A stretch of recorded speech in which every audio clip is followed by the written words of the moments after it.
औसा राष्ट्रवादी काँग्रेसची होटकर नगर येथे प्रचार सभा।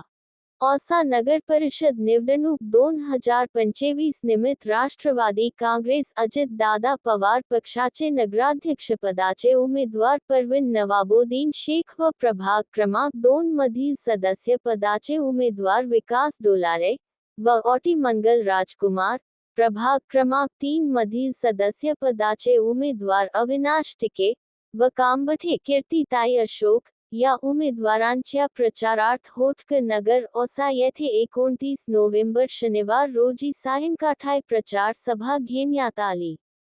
या प्रचार सभेत राष्ट्रवादी काँग्रेसचे जिल्हाध्यक्ष डॉक्टर अफसर शेख, दत्तात्रय कोळपे, श्रीकांत सूर्यवंशी, युनुस चौधरी, बालाजी शिंदे, गोविंद जाधव, गजानन शिंदे, अमर रेड्डे, मुकेश तोवर, रुपेश दुधनकर व वैशाली नारायणकर यांच्यासह अनेक मान्यवर व नागरिक व महिला मोठ्या संख्येने उपस्थित होते। काम केलं, 12 हिंदू दिले, तुमचे 7 मुस्लिम कोणी तर इकडे 12 हिंदू दिले, म्हणून येणाऱ्या 3 तारखेला इकडच्या सगळ्याच भागातून मोठा प्रतिसाद अफसर बाबाला आहे। ज्या ठिकाणाहून अपेक्षा नव्हती तिथून सुद्धा मोठा प्रतिसाद आहे आणि हीच येणाऱ्या 2-3 दिवसामध्ये सर्वांनी ध्यान ठेवा। किती काय कोणी केलं, कुणी काही नावं ठेवले तरी त्या भूलथापांना या ठिकाणी बळी पडू नका ही विनंती करण्यासाठी आम्ही तुम्हाला या ठिकाणी आलेलो आहोत। कारण या औषधासाठी हेनीच लागतात, अफसर बाबाच या ठिकाणी आपल्याला औषधा लागतो, दुसरं आपल्याला काही घेणं देणं नाही। सर्वांना सोबत घेऊन जायचं काम अफसर बाबांनी केलं, मराठा शिवकालीन मराठा भवनचं काम अफसर बाबांनी केलं, सर्व जाती धर्माची कामं करण्याचं काम एवढा अफसर बाबा या ठिकाणी करतोय। आमचा मराठा क्रांती मोर्चा होता तर बिचारा पाण्याच्या बाटल्या घेऊन वाटप करायचं, म्हणजे सगळ्या समाजासाठी त्या ठिकाणी केले।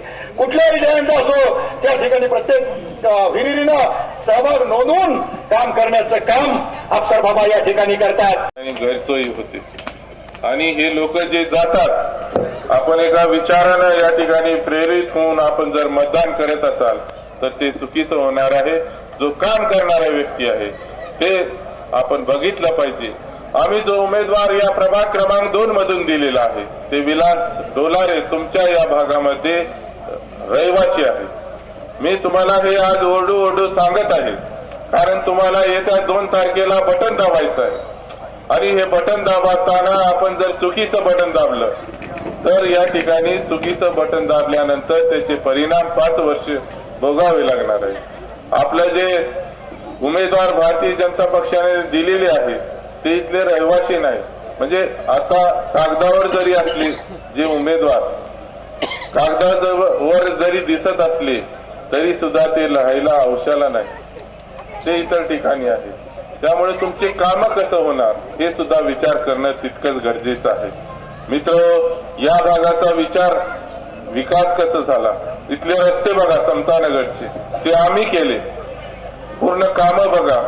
या भागामध्ये हा जो रस्ता आहे तो आम्ही पूर्ण केला।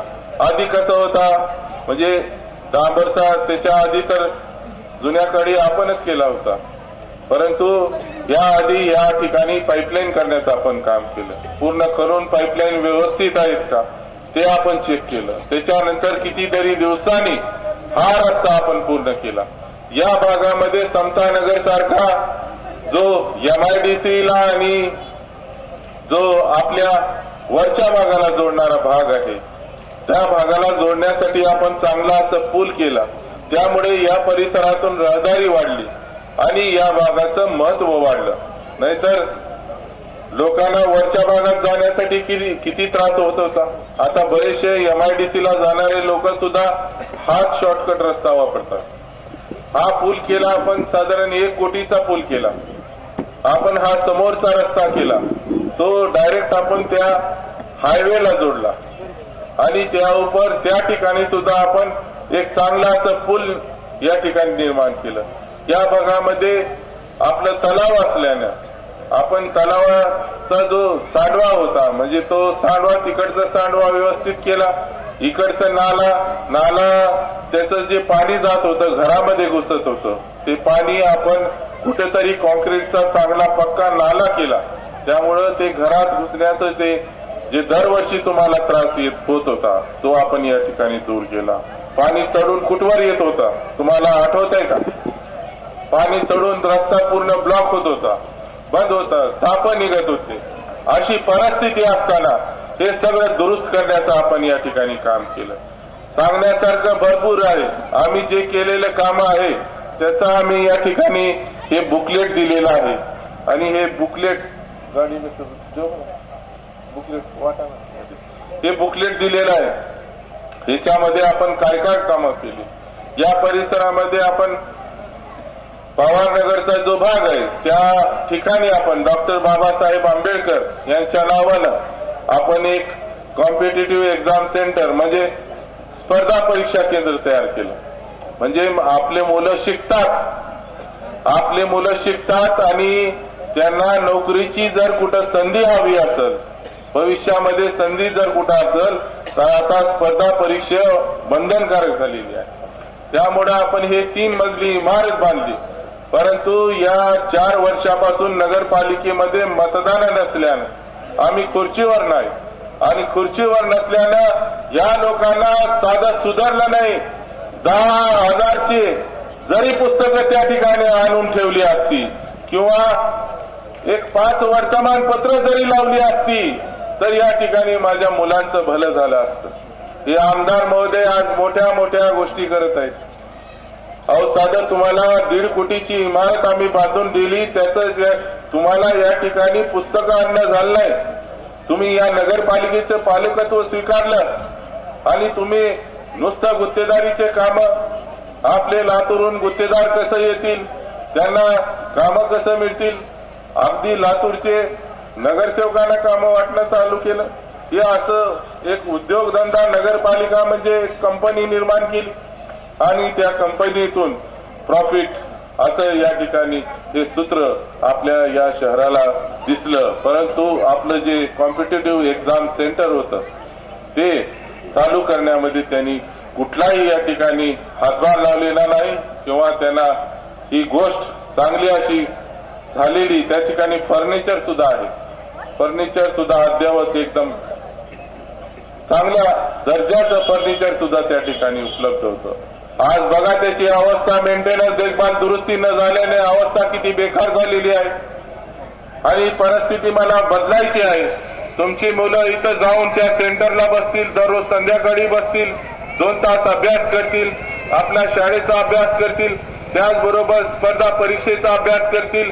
त्या ठिकाणी कम्प्युटरची सोय करण्याचं माझं नियोजन आहे आणि हे सगळं मी करणार आहे. आणि शेवटी सांगतो, निवडून पण मीच येणार आहे. माझी भगिनी ही उच्च शिक्षित आहे, या शहराची लेक आहे.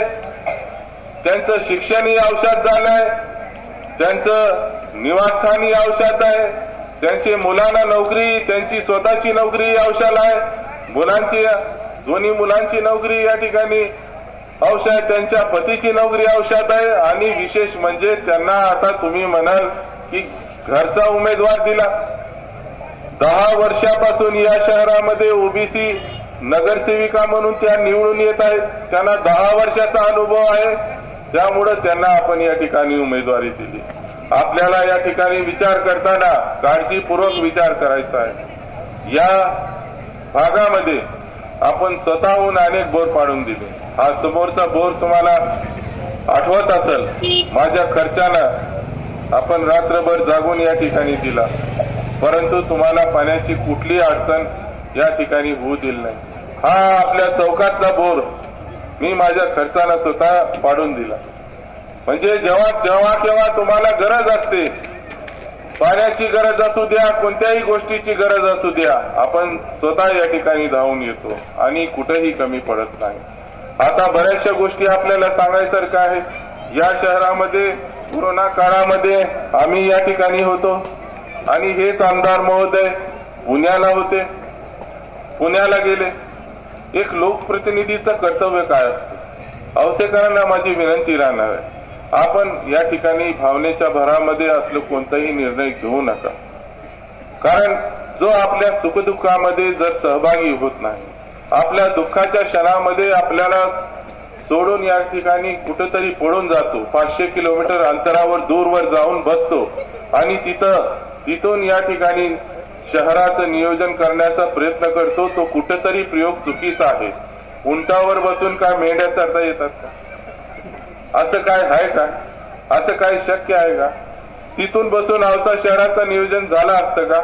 तुमचा हा भाऊ रस्त्यावर फिरला, या ओस रस्त्यावरती, निर्मनुष्य रस्त्यावरती मी होतो, हा पॅन्ट वर टी शर्ट वर फिरत होतो, या शहरामध्ये फिरत होतो. असे सुद्धा दिवस मी बघितलेले आहेत आणि या दिवसामध्ये तुमच्या पोटा पाण्याची, आरोग्याची काळजी मी केलेली आहे. आज जर तुम्हाला कोणतंही या ठिकाणी कोणतीही बोलतापा देऊन जर मतदान मागायला येत असेल तर त्यांना सांगायचं आहे की आमचं घड्याळानं आमचं रक्षण केलेलं आहे.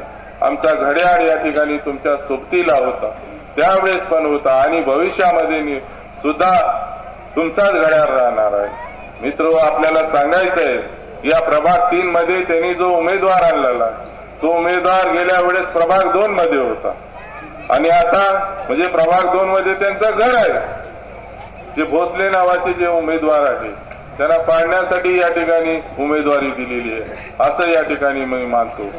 मला सांगायचं, मराठा समाजाचे मी 3 उमेदवार औसा शहराला दिले. यांनी जो उमेदवार दिलेला आहे, एकमेव उमेदवार या प्रभाग 3 मधून त्यांनी दिलेला आहे, तो पण तुमच्या प्रभागाचा रहिवासी नाही. इकडून त्यांचं घर कितीतरी दूर आहे, जाणार कसं? बँक वलनी तुम्हाला काही काम असलं तर कसं जायचं तिथून? एवढ्या तुम्हाला भविष्यामध्ये आई अडचणींना तुम्हाला सामना करावा लागणार. माझा अविनाश टिके समोर घर आहे, समोरच घर आहे, लगेच जायचं, काय काम असेल विचारायचं किंवा फोनवर झटक्यात विचारायचं. आजही आमचा माणूस, आमचा उमेदवार नगरसेवक नसताना सुद्धा अनेक कामं त्यांनी केलेली आहेत. अनेक कामं, पाण्याचं नियोजन, उत्तम नियोजन, नगरपालिकेला सहकार्य करण्याचं काम आम्ही केलं. असं असताना आपण काही वेगळा विचार करणे हे साफ चुकीचं ठरणार आहे. मित्र, आपल्याला सांगायचं आहे की या शहरामध्ये आम्ही 2 आपले धनगर बांधव या ठिकाणी धनगर समाजाचं आम्ही उमेदवारी दिलेली आहे. एक आमचे विलास ढोलारे आहेत, त्याचबरोबर प्रभाग क्रमांक 7 मध्ये आपल्या संख्येचा विचार करून जीवन कांबळे यांना उमेदवारी दिलेली आहे. केवळ उमेदवारी देऊन आम्ही थांबलेलो नाही, त्यांच्या मागे पूर्ण ताकद उभी केलेली आहे, पूर्ण शक्ती लावलेली आहे. आणि हे काय करतात, हे 15 दिवसामध्ये कोणताही इतर उमेदवार आणून तुमच्यावर थोपवण्याचा या ठिकाणी प्रयत्न चाललेला आहे. तो कुठेतरी आपण या सर्वांनी हाणून पाडायला हवा. या वार्डामध्ये समाज मंदिरचा जो प्रश्न आहे तो जागेचा प्रश्न आहे, तो निश्चितपणे आपण या ठिकाणी आपल्याला तो पण करायचा आहे. माझी बोलणी पण चालू आहे. ती जागा आपण मिळवून त्या ठिकाणी भव्य असं मोठं असं समाज मंदिर आपल्याला बांधायचं आहे. आणि जे आपण मागच्या वेळेस कोरोनामुळे करू शकलो नाही ते आता या वेळेस आपण निश्चितपणे करणार आहोत, हा माझा शब्द आपल्याला आहे. निश्चितपणे आपल्याला कोणताही सण, तुमचा सण असू द्या, हा माझा सण असतो. तुम्हाला मी केवळ निवडणूक समजून या ठिकाणी कोणतंही कार्य केलेले नाही. सदैव या ठिकाणी माझी परंपरा गेल्या अनेक वर्षापासून राहिलेली आहे. मी आपल्या सणासुदीत नेहमी या ठिकाणी सोबत असतो आणि तुमच्या वर्षभर काहीतरी उपक्रम मी या ठिकाणी राबवत असतो. त्यामध्ये आरोग्य शिबिरे असतील, आरोग्य शिबिरामध्ये चांगले मेडिसिन्स देणे आणि त्याचबरोबर चष्म्याचं या ठिकाणी चष्मे देणे, चष्म्याची गाडी आणणे, विविध प्रकारच्या क्रीडा स्पर्धा माझ्या तरुणांसाठी या ठिकाणी करणे, असे अनेक कामं या शहरामध्ये सातत्यानं आम्ही चालू ठेवतो. केवळ 15 दिवसासाठी येऊन कुणीतरी उमेदवार आणून तुम्ही जर हे करू पाहत असाल तर ते साफ चुकीचं ठरणार आहे.